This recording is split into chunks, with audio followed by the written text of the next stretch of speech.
Personne ne s'attendait vraiment à cette annonce. Alors que beaucoup imaginaient Laurent Ruquier prêt à tourner définitivement la page de la radio, l'animateur a finalement décidé de lever le voile sur ses projets. Et ce qu'il a révélé pourrait bien rassurer les fidèles auditeurs des grosses têtes, tout en laissant planer un certain suspense sur son avenir.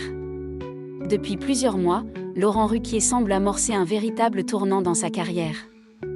Après avoir repris les rênes de la Comédie des Champs-Élysées, le célèbre animateur multiplie les projets liés au théâtre. À la rentrée, il montera même sur scène dans une pièce qu'il a lui-même écrite, Chante et tais-toi, aux côtés du chanteur Vincent Niclot.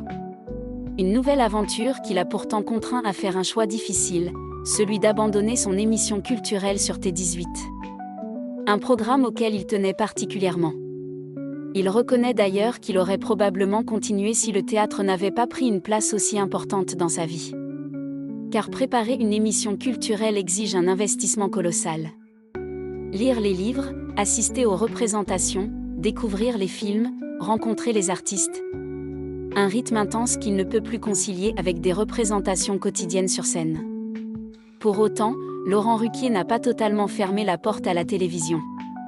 Bien au contraire. Il se dit prêt à revenir ponctuellement pour quelques événements exceptionnels. 1 ou 2 prime times par an, pas davantage. Une formule qui lui permettrait de conserver ce lien privilégié avec le public sans renoncer à sa nouvelle passion. Mais une question brûlait les lèvres de ses admirateurs, allait-il également quitter les grosses têtes ? Depuis 14 ans, Laurent Ruquier règne sur l'émission culte de RTL. Une institution qui continue de rassembler des millions d'auditeurs chaque jour. Et face aux rumeurs de départ, il a tenu à mettre les choses au clair. Oui, il sera bien présent à la rentrée. L'animateur a expliqué que le fonctionnement de l'émission lui permettait encore de jongler avec ses différentes activités. Les enregistrements ayant lieu le matin, il estime pouvoir poursuivre l'aventure sans difficulté majeure. Mieux encore, il ne cache pas son envie d'atteindre une date hautement symbolique.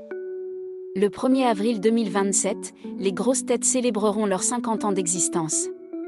Un anniversaire historique que Laurent Ruquier rêve de vivre aux commandes de l'émission.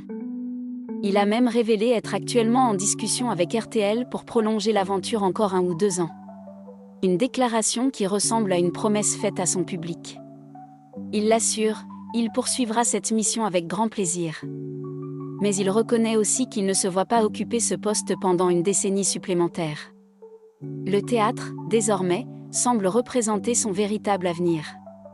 Et comme souvent avec Laurent Ruquier, la franchise ne s'est pas arrêtée là. Interrogé sur une question particulièrement sensible concernant le monde du spectacle, il a livré un avis qui risque de faire réagir. Que ferait-il si un acteur de l'une de ses pièces se retrouvait confronté à des accusations aussi graves que celles visant Patrick Bruel ?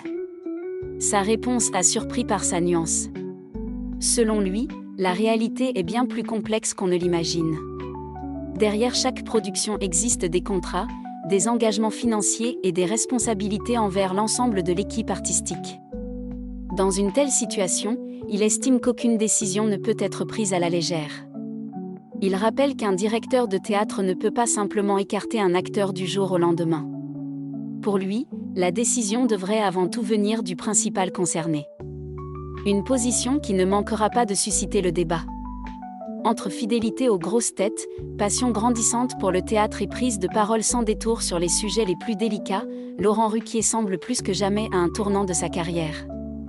Une chose est certaine, si son histoire avec la radio n'est pas encore terminée, l'animateur prépare déjà l'après. Et les prochains mois pourraient bien marquer la fin d'une époque pour l'une des voix les plus emblématiques du paysage audiovisuel français.